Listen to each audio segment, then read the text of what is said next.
As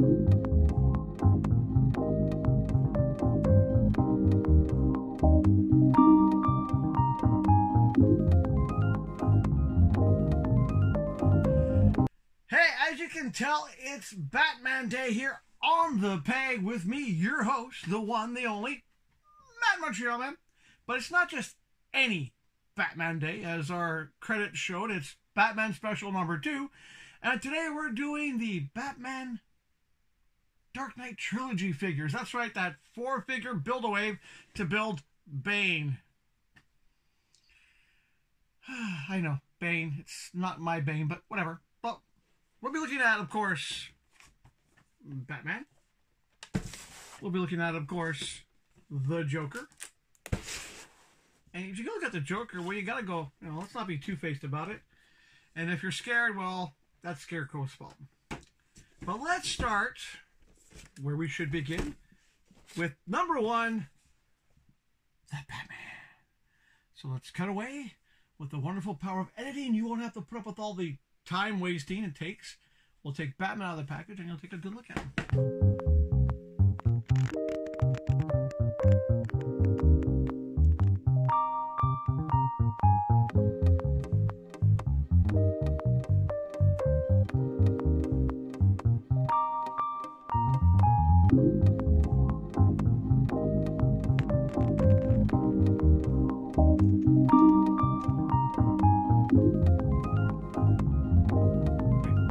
Well, now that we got him out of the package and you saw the close-up, well, here's another look at him. This actually does seem to hold him, so I can't complain about that this time. It is a boring base, mind you. Now, as for the action figure himself, well, as you saw in the close-up, he comes with little, really thin batarangs. I put the gun in his hand, and at first it was the typical problem with these figures. The hands are so tight, but the gun does fit. Overall, I don't mind the design of the character. However, he is stiff. He is hard to pose. I thought I was going to break his arm when I put the arm down. But there's Batman. And I know before, when the Dark Knight movie came out, there's a whole bunch of these figures came out. I wasn't crazy about them. I'm still not crazy about movie figures in general. I mean, there have been a couple of good ones. A couple. Then there's been some horrible ones. Need I talk about Atom Smasher again? Or Cyclone? No. But sometimes you get some that are in the middle. So far, the Dark Knight Trilogy Batmans, at least this one, the one that I did get. I didn't get the other ones because there were some other ones as well that came out before the Build-A-Figure. It's in the middle. It's not a bad action figure. It's not a great action figure. It's sort of in the middle. Kind of. If you're a Batman guy, you're going to want to have Batman on the shelf. I mean, I don't mind having him on the shelf now, but well, let's continue and see if the Joker is any better. So let's take Heath Ledger out of the package, and we'll take a look. Once more, the power of editing will save you all the time of me cutting away at those little plastic things. Oh, and by the way, Batman came with the legs. We'll talk about them when we talk about legs.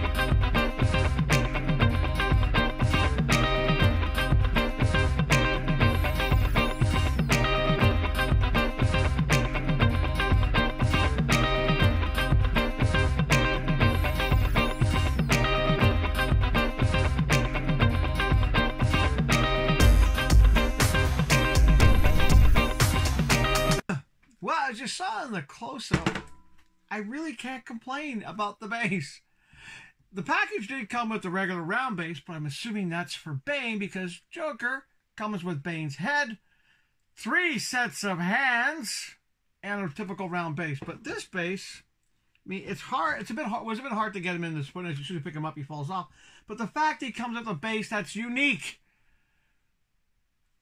God, we've been wanting this for ages now. Bases that are unique to the character. Oh, what a wonderful thing to do. Now, as for the posability of the figure, well, let's start off with getting him back in his base, because I actually do like this base.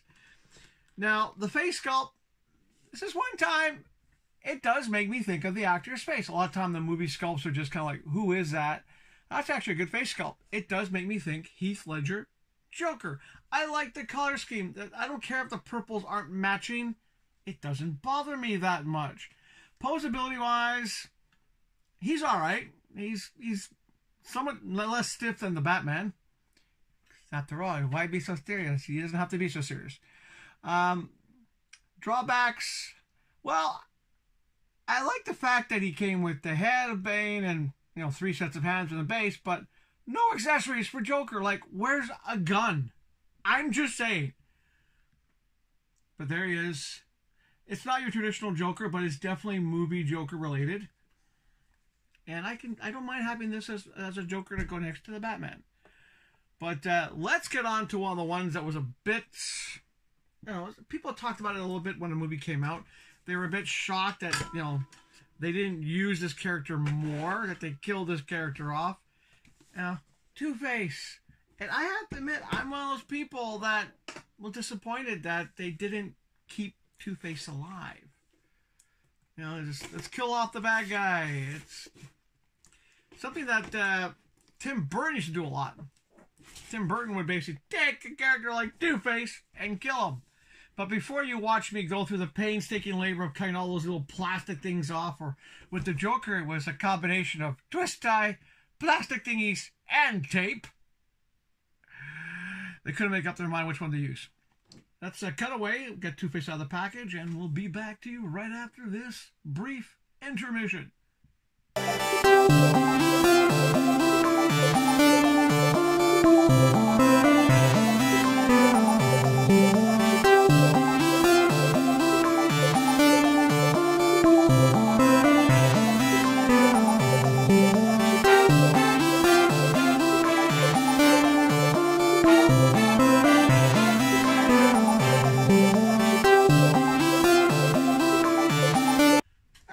You've seen a close-up of Harvey Dent, or Two-Face. Let's talk about him. All right, to begin with, the base does hold him up. He has no real weight to him. The card's actually not bad. I actually like the card. The only thing is, I have to say, is this is one time when they could have really done something special. Kind of like with the Joker. Joker gets a stack of money. Can you imagine having a base that's a scarred coin? How cool that would have been. A base with a scarred coin. Or 2 bases, scarred coin or not scarred coin, or one that's split in the middle. That would have been cool. I mean, he does have the coin in his hand. I'm not sure if you can see it in the close-up. But overall, I'm disappointed. The face sculpt does not make me think of the actor at all. Not really. It's vague reference to the actor. It's movie related, so I can't say I'm expecting a typical comic book Two-Face. But if this is how they're going to start doing Two-Faces, they got to start going back to the comic books. I mean, I'm kind of mad they killed the character off, because it would have been kind of cool to see the actor, who's a great actor, by the way. It would have been kind of cool to see him down the road in an actual Two-Face costume. Maybe the black and white Two-Face costume from the animated series. It just... I felt disappointed. I mean, he's stiff. He's a guy in a suit with blood and a screwed up face. Yeah. In some ways, apart from the color of the face, I kept on thinking, oh, look, it looks like a Jonah Hex half face kind of thing. If you don't know who Jonah Hex is, then we can't be friends. Great Western character. Politically incorrect now because he fought for the Confederacy, but still a great Western character. But now Two-Face is not as good as the Joker. That's all I gotta say. Disappointing. Now, he came with the torso. We'll talk about that when we get to talking about Bane. But now, let's wrap up the 4 figures themselves with the scariest one of all. Scarecrow. Dr. Crane, are you terrified? I'm definitely not, especially not of this character, but we'll be back after some more editing magic.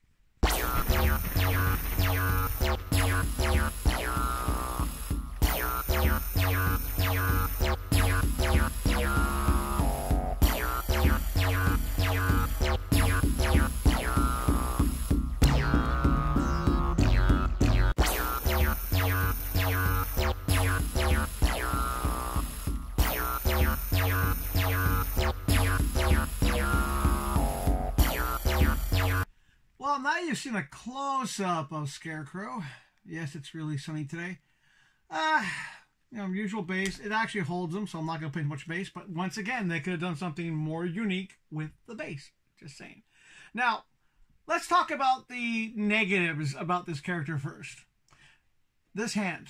Now, he comes with 2 spare hands. Both are open, which I thought would have been really cool. The fist is, a bad sculpted fist. I tried to remove it. I figured I'll swap out for one of the open hands. I honestly felt I was going to break it if I tried pulling on it anymore. It is almost impossible to get this fist even to twist or not. It's just, this is a bad feature. The fist is horrible. It's bad. I mean, the details on everything else around the fist is nice. I mean, I like the fact that, it looks like the character from the movie. And it's a good way to avoid paying the actor any copyrights to use the mask version. The detail on the mask is good. It makes me think of Scarecrow. I like the fact that it goes from suit to, oh, look, business to fun time. The other thing I thought was a negative, apart from the stiffness of the fist and the bad sculpt of the fist, he is a little stiff in some places. Not as much as some of the other characters, but that fist just, it ruins me. It ruins the image for me because it seems like it's such a small little hand on a human-sized body. He also, I found that one of the other negatives is, where's a spray canister? Where's the fear toxin? Come on, it's just, him showing up like that would not be scary enough. It's like, okay, you're wearing a cloth ripped mask. There's no accessory for him. He does come with the Bane arms, which we'll talk about momentarily, but, not a bad sculpt. Overall, not a bad Scarecrow. It'll go with the other Scarecrow I have on the shelf and the Scarecrow from the female Scarecrow. But overall, a little disappointed. Yeah, but let's be honest. These are not going to be played with. These are people going to go like this. It's on the shelf. I got the Batman Trilogy collection. But these are part of a Build-A-Figure. So let's toss Mr. Crane off to the side. And now that I've built him, let's take a good look at Bane. Be back in a short.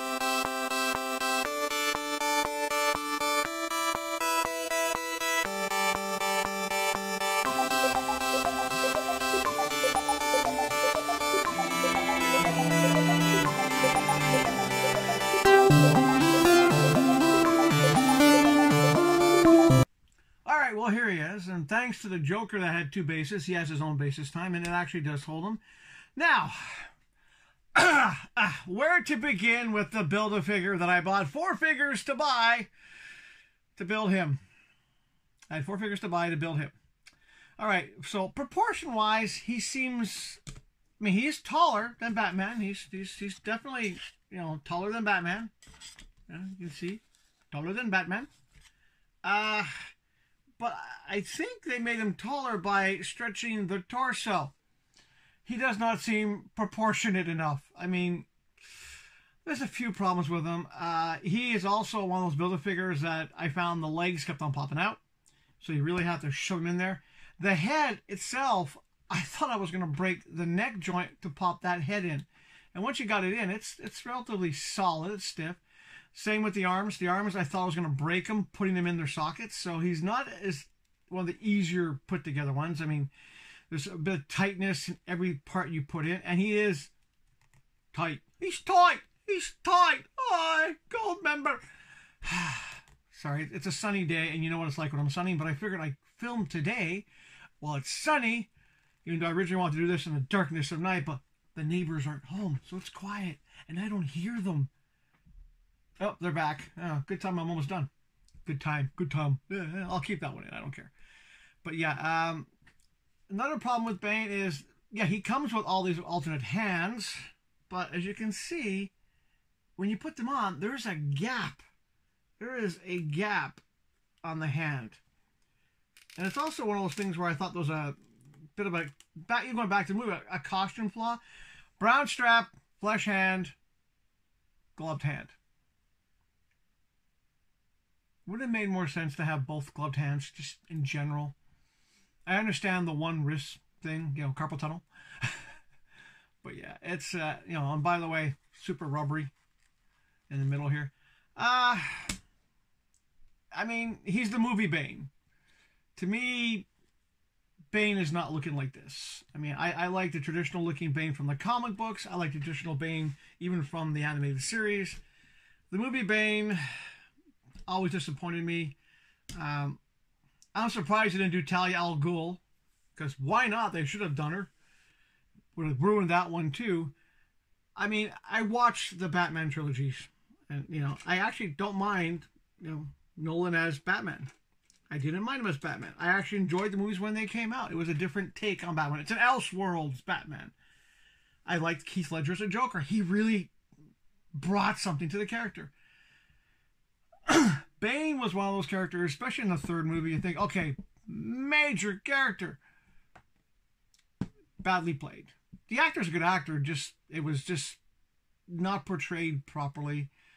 The new origin they gave for Bane in the movie was really not the Bane that we all know and sort of love. But no, it was just, I don't know. The movies are enjoyable. The action figures, well, what do I think? Well, as Build-A-Figure ways go, not the best. I'm sorry, it's disappointing. It's sort of like the Mr. Freeze from the Batman Special 1. Bit disappointing in the action figure of the Build-A-Figure. Now, Mr. Freeze had some problems. Bane has got some problems. Batman's a bit stiff, but he looks like Batman. Joker, no problems with. I like the extra base. Definitely get. Two-Face, well, you heard I was disappointed. Scarecrow, a few issues. Now, would I recommend hunting these down? I'm going to be honest. I'm going to say no. The Build-A-Figure itself, if you bought the Bane that had the winter jacket, that's basically the same Bane, a little bit smaller maybe. But overall, they're a bit disappointing. Then again, they're movie figures. So, as a collector myself, I bought these in part to do here on the channel, but also the fact that I was just kind of like, oh, nothing else came in, might as well pick them up. And this was, this was back in October of last year. I picked them up, and they've just been sitting on the pig shelf, waiting to be reviewed, because I kept on saying, I got better things to talk about. Well, I figured it's a nice sunny day, might as well talk about them today. Yeah, so individually, if you're a Batman guy, you want the Batman. But it's probably the same Batman that came out without the Build-A-Figure. If you want the Joker, well, the base is cool. I did see the regular Joker that came out. Didn't have that base, so... But if you just want the Joker, that's it. As a whole set, I would not necessarily go out and get them. I mean, unless you really love the movie or you're a movie collecting guy, then get them. But if you're just an action figure guy who wants good representations of the characters, you'll be a little disappointed. Now, do I regret buying them? Not really. I mean, come on. Would I buy them again? Like get doubles? No. It's I don't see much custom ability with these guys. I mean, Bane, to me, you swap the head and he's just a big giant goon. Two-Face, well, yeah, if you want to take the time to do a proper Two-Face, sand on all this stuff, repaint them, it might be something worth customizing, but overall, it's a lot of work for Two-Face. And he's not even that posable. So, no, I would say, if they're on sale, maybe pick them up. If you're a diehard Batman movie fan, well, then, of course, you can probably already have them. Overall, a bit disappointing. I don't regret having them in the collection. They're not going to be at the front shelf, that's for sure. They're going to be kind of like with the Aquaman stuff, kind of put behind the other action figures on the shelves, or eventually, if I do get more shelves, I'll have a display case just for the movie characters alone that'll be tossed in a corner where I don't have to look at it as much. So yeah, it's a bit disappointing. I was hoping that my view of the action figures for movies might change a little bit. This did not help. I still think that the movie figures are a lesser quality than, say, for example, the stuff they make from the gold labels. I just find it disappointing. But that's it for the Batman 2 special. We're going to do them one last shot of them all together for you. And until our regular episode this week, which should be on Friday, take care of yourselves, stay positive, and remember, no matter how bad your life is, because trust me, I should know with my life right now, stay positive. It's the best way. And what's more, if you have toys, then you're already off to a good start. See you next time.